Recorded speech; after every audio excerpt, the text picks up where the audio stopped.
नमस्कार दोस्तों, अरेमा ज्ञान संबोधि में आप सभी का स्वागत है। आज की इस ज्ञान संबोधि में हम व्याकरण के एक महत्वपूर्ण विषय वाक्यांश के लिए एक शब्द पर चर्चा करेंगे। बहुत सारी प्रतियोगी परीक्षाओं में वाक्यांश के लिए एक शब्द पूछे जाते हैं। ये बड़ा ही महत्वपूर्ण व्याकरण का विषय है, खासतौर से एचटेट में, सीटेट में, यूपीटेट में और जो दिल्ली पुलिस की परीक्षाएं होती हैं जिनमें हिंदी आती है, उनमें वाक्यांश के लिए एक शब्द जरूर पूछे जाते हैं। तो मैंने 50 वाक्यांश के लिए बड़े महत्वपूर्ण शब्द वाक्यांश चुने हैं, जिनको मैं आपको मौखिक रूप से बताऊंगा। और मैंने वाक्यांश की परिभाषा आसान तरीके से आपको समझाने के लिए 100 उदाहरण बोर्ड पे कुछ बिंदु लिखे हैं, उनको मैं आपको समझाऊंगा। तो चलिए हम अपना विषय शुरू करते हैं, वाक्यांश के लिए एक शब्द। तो पहले तो आपको समझना होगा कि वाक्यांश के लिए शब्द होता क्या है। वाक्यांश के लिए एक शब्दों का चुनाव हम वहाँ करते हैं जहाँ भाषा को हमें विस्तार से बचाना हो। बड़े बड़े वाक्यों को जो है जब छोटा करके लिखते हैं तो हमें वाक्यांश के लिए एक शब्दों की आवश्यकता पड़ती है। वाक्यांश मैंने वाक्य के अंश, उन वाक्य के बहुत सारे अंशों को जोड़ करके एक शब्द बना देना ही वाक्यांश के लिए शब्द कहलाता है। तो आइए जैसे परिभाषा पे हम थोड़ा विचार करते हैं। भाषा में संक्षिप्तता लाने के लिए अनेक शब्दों के स्थान पर एक शब्द का प्रयोग करना ही वाक्यांश के लिए एक शब्द कहलाता है। दूसरा बिंदु देखिए, भाषा को अनावश्यक विस्तार से बचाते हुए जो शब्द वाक्यांशों के स्थान पर प्रयुक्त होकर भाषा के सौंदर्य में निखार लाते हैं, उन्हें स्थानापन्न सब्स्टिट्यूशन शब्द कहते हैं। तो भाषा को अनावश्यक विस्तार से बचाने के लिए हमें वाक्यांश के लिए एक शब्दों की आवश्यकता पड़ती है। देखिए आप इसको उदाहरण समझिए। देखिए मैंने पहला उदाहरण दिया है, देखिए कितना बड़ा वाक्य है। विद्यार्थियों ने 1 अंक वाली लघु नाटिका में शानदार अभिनय किया। तो देखिए कितने सारे शब्द हैं, 1 अंक वाली लघु नाटिका, ये 5 शब्द हैं। इन 5 शब्दों का देखिए संक्षिप्त रूप क्या आ गया, विद्यार्थियों ने 1 अंक की। इन 5 शब्दों को 1 अंक वाली लघु नाटिका, इन 5 शब्दों को मिलाकर के एक शब्द लिख दिया गया, 1 अंक की। तो देखिए भाषा को हमने अनावश्यक विस्तार से बचा लिया और वाक्य बन गया, विद्यार्थियों ने एकांकी में शानदार अभिनय किया। एकांकी मैंने स्किट। दूसरे वाक्य पर विचार कीजिए, रमन ईश्वर के प्रति आस्था रखने वाला है। देखिए कितने शब्द हैं, ईश्वर के प्रति आस्था रखने वाला, ये 6 शब्द हैं। इन 6 शब्दों को हमने संक्षिप्त कर दिया, भाषा को अनावश्यक विस्तार से बचा दिया और देखिए वाक्य क्या बन गया, रमन आस्तिक है। इन 6 शब्दों को मिला करके हमने एक शब्द लिख दिया, आस्तिक। अगले वाक्य पर विचार कीजिए, यह एक काव्य रचना करने वाली स्त्री है। शब्द देखिए, काव्य रचना करने वाली स्त्री, 5 शब्द हैं। इनको मिला करके हमने एक शब्द बना दिया, कवित्री। यह एक कवित्री है। कवित्री लिखते ही समझ में आ गया कि काव्य रचना करने वाली कोई विदुषी महिला है।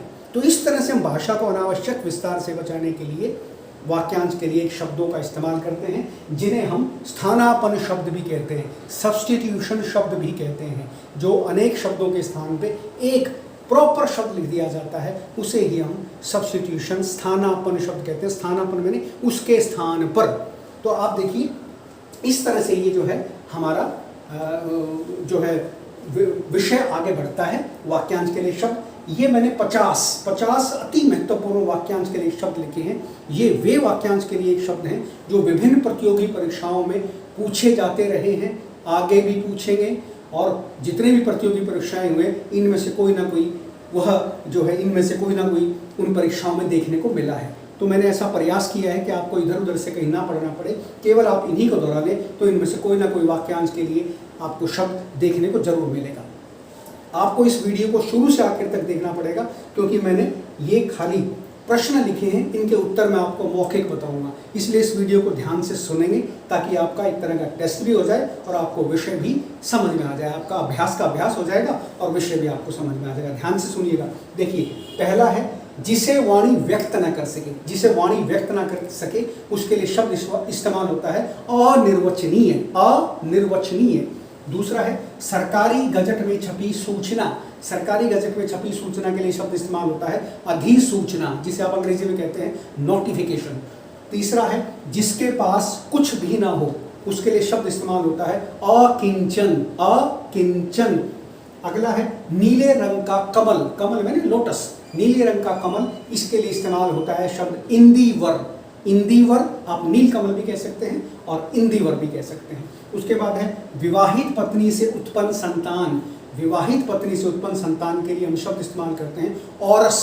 औरस हिंदू शास्त्रों में आपको बहुत जगह ये शब्द सुनने को मिलेगा, औरस पुत्र, ठीक है, औरस। उसके बाद है बीज से जन्म लेने वाला, बीज से जन्म लेने वाले को हम कहते हैं, 3 प्रकार के जीव होते हैं, स्वेदज, अंडज, उद्भिज। तो जो बीज से जन्म लेने वाला होता है उसको हम कहते हैं उद्भिज। जो अंडे से अंडा फोड़ करके बाहर निकलता है उसको कहते हैं अंडज। और जो पसीने से निकलता है, जैसे खटमल वगैरह होते हैं जो पैदा होते हैं, उनको हम कहते हैं स्वेदज। स्वेद कहते हैं पसीने को, और अज मैंने पसीने से पैदा होने वाला। तो स्वेदज, अंडज, उद्भिज, तो ये बीज से उत्पन्न होने वाला हो गया उद्भिज।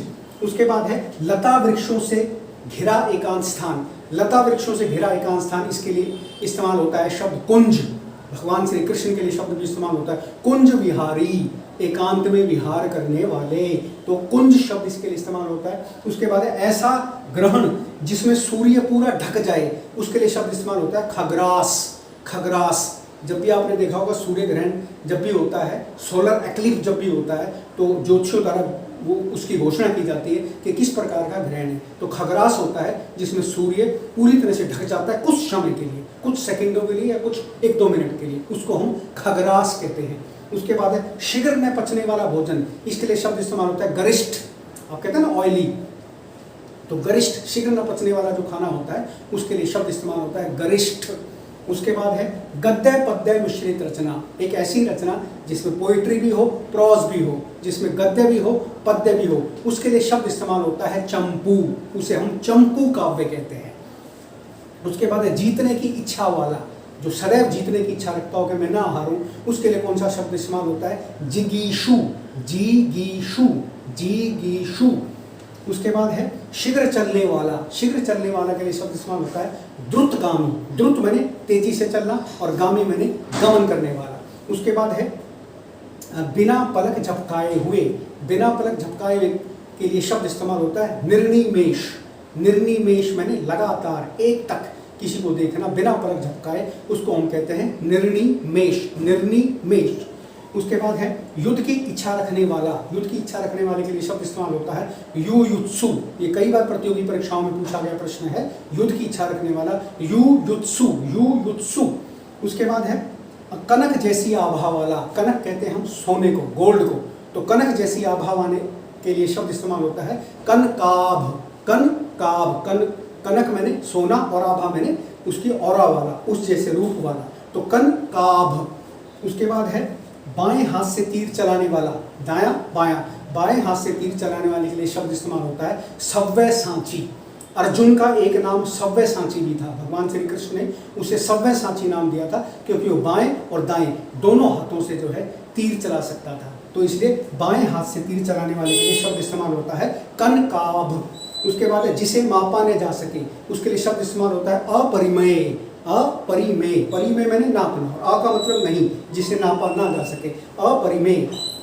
जिस नायिका का पति प्रदेश गया हो, ये 3 शब्द मुश्किल थे जिनका मैंने उत्तर इस बोर्ड पे लिखा है। जिस नायिका का पति प्रदेश गया हो, मोस्ट इंपोर्टेंट ये अगले 3 प्रश्न हैं। प्रोषित पति का, प्रोषित पति का, जिस नायिका का पति प्रदेश गया हो, प्रोषित पति का। जिस नायिका का पति परदेश से आ गया हो उसे कहते हैं आगत पति का, और जिस नायिका का पति परदेश जाने वाला हो उसके लिए शब्द इस्तेमाल होता है प्रवत्सयत पति का, प्रवत्सयत पति का, प्रवत्सयत पति का। ये तीनों उत्तर मैंने लिखे हैं क्योंकि इनको आप लिख नहीं सकते थे, इसलिए मैंने इनके उत्तर लिख दिए। जिस नायिका का पति परदेश गया हो, प्रोषित पति का, जिस नायिका का पति वापस आ गया हो, आगत पति का, और जिस नायिका का पति जाने वाला हो उसे कहते हैं प्रवत्सयत पति का। ये तीनों प्रश्न बहुत मुख्य हैं, इंपॉर्टेंट हैं, यूपी टेट में, दिल्ली टेट में, हरियाणा एच टेट में कई बार पूछे जा चुके हैं। उसके बाद है आयु में बड़ा भाई, आयु में बड़ा भाई के लिए शब्द इस्तेमाल होता है अग्रज। उसके बाद आयु में छोटा भाई, उसके लिए शब्द इस्तेमाल होता है अनुज। अनुज छोटे भाई को कहते हैं, अग्रज बड़े भाई को कहते हैं। उसके बाद है रात और संध्या के बीच का समय, इसके लिए शब्द इस्तेमाल होता है गोधूली, गोधूली। ये भी बहुत महत्वपूर्ण वाक्यांश के लिए शब्द है, परीक्षा में कई बार पूछा जा चुका है। रात और संध्या के बीच का समय गोधूली। उसके बाद है सदियों से चली आई परंपरा। सदियों से आई चली परंपरा के लिए शब्द इस्तेमाल होता है रूढ़ी। रूढ़ी जिसे हम अंग्रेजी में कहते हैं कस्टम। उसके बाद है दो भाषाओं के मेल से बनने वाले शब्द। दो भाषाओं के जो मेल से बनने वाले शब्द होते हैं उन्हें हम संकर शब्द कहते हैं। बहुत सारे हिंदी में ऐसे शब्द हैं जो दो भाषाओं के मेल से बने हैं, जैसे बेखटके। बे शब्द जो है अरबी फारसी का है, खटके शब्द हिंदी का है, तो दो भाषाओं के मेल से बन गए बेखटके, बेफिक्र, बेवजह। जिनके आगे बे आ गया वो सारे दो भाषाओं के मेल से बने होते हैं। तो दो भाषाओं के मेल से बनने वाले शब्द हो गए संकर शब्द। दो भिन्न जाति के माता पिता की संतान। दो भिन्न जाति के माता पिता की संतान, इसके लिए शब्द इस्तेमाल होता है वर्ण संकर। वर्ण संकर। उसके बाद है जिसका कोई शत्रु न हो। जिसका कोई शत्रु ना हो उसके लिए शब्द इस्तेमाल होता है अजात शत्रु। अजात शत्रु। उसके बाद है अत्यधिक बोलने वाला। अत्यधिक बोलने वाले के लिए शब्द इस्तेमाल होता है वाचाल। वाचाल या मुखर। मुखर भी हम कह सकते हैं, वाचाल भी कह सकते हैं। उसके बाद है यात्रा में रास्ते का खर्च। यात्रा में रास्ते का खर्च, ये अभी एग्जाम में आया था क्लरिकल परीक्षा में। यात्रा में रास्ते का खर्च के लिए शब्द इस्तेमाल होता है पाथे। इसे राह खर्च भी कहते हैं, लेकिन परीक्षाओं में ऑप्शन में अक्सर पाथे देखने को मिलता है। तो पाथे, राह खर्च, दोनों ठीक है। उसके बाद है थोड़ा बोलने वाला। थोड़ा बोलने वाले के लिए शब्द इस्तेमाल होता है मित भाषी। मित मैंने थोड़ा, भाषी मैंने भाषण करने वाला, बोलने वाला। उसके बाद है अधिक खर्च करने वाला। अधिक खर्च करने वाला अपव्ययी। अप मैंने ज्यादा, व्ययी मैंने खर्च करना, तो ज्यादा खर्च करने वाले के लिए शब्द इस्तेमाल हुआ अपव्ययी। उसके बाद है थोड़ा खर्च करने वाला। थोड़ा खर्च करने वाले के लिए शब्द इस्तेमाल होता है मित। मित मैंने थोड़ा, व्ययी मैंने खर्च करने वाला, तो शब्द बन गया मित व्ययी। उसके बाद है जानने की इच्छा वाला। जानने की इच्छा वाले के लिए शब्द इस्तेमाल होता है जिज्ञासु। जिज्ञासु, जिसमें क्यूरियोसिटी हो, जिज्ञासा हो, उसके लिए शब्द इस्तेमाल हो गया जिज्ञासु। उसके बाद है गोद ली हुई संतान। गोद ली हुई संतान को हम कहते हैं दत्तक, अडॉप्टेड चाइल्ड। दत्तक, दत्तक संतान को हम जो है गोद ली हुई संतान कहते हैं। उसके बाद है मोक्ष की इच्छा रखने वाला। मोक्ष की इच्छा रखने वाले के लिए शब्द इस्तेमाल होता है मुमुक्षु। ये भी परीक्षाओं में कई बार पूछा जा चुका है। मुमुक्षु, मुमुक्षु, मोक्ष की इच्छा रखने वाला, मुमुक्षु। उसके बाद शब्द इस्तेमाल होता है आंखों के सामने होने वाली घटना। वो घटना जिसके आप खुद साक्षी हो, खुद विटनेस हो, उस घटना को हम कहते हैं प्रत्यक्ष। और आप उसको अगर कहें घटना देखने वाले तो फिर होता है प्रत्यक्षदर्शी। तो आंखों के सामने होने वाली घटना प्रत्यक्ष, आंखों के सामने होने वाली घटना को देखने वाले प्रत्यक्षदर्शी। और जो घटना आंखों के सामने ना हो उसके लिए शब्द इस्तेमाल होता है परोक्ष। प्रत्यक्ष आंखों के सामने, और जो आंखों के सामने घटना ना हो उसके लिए शब्द इस्तेमाल होता है परोक्ष। उसके बाद है प्रिय बोलने वाली स्त्री। ये भी आपके यूपी टेट में पूछा गया प्रश्न है। प्रिय बोलने वाली स्त्री के लिए शब्द इस्तेमाल होता है प्रियम वदा। प्रियम, प्रियम मैंने मीठा, प्रिय अच्छा, और वदा मैंने बोलने वाली, तो प्रियम वदा, मीठा बोलने वाली। उसके बाद है युद्ध में स्थिर रहने वाला। युद्ध में स्थिर रहने वाले के लिए शब्द इस्तेमाल होता है युधिष्ठिर। युधिष्ठिर, युद्ध में स्थिर रहने वाला। स्थिर मैंने स्टेबल।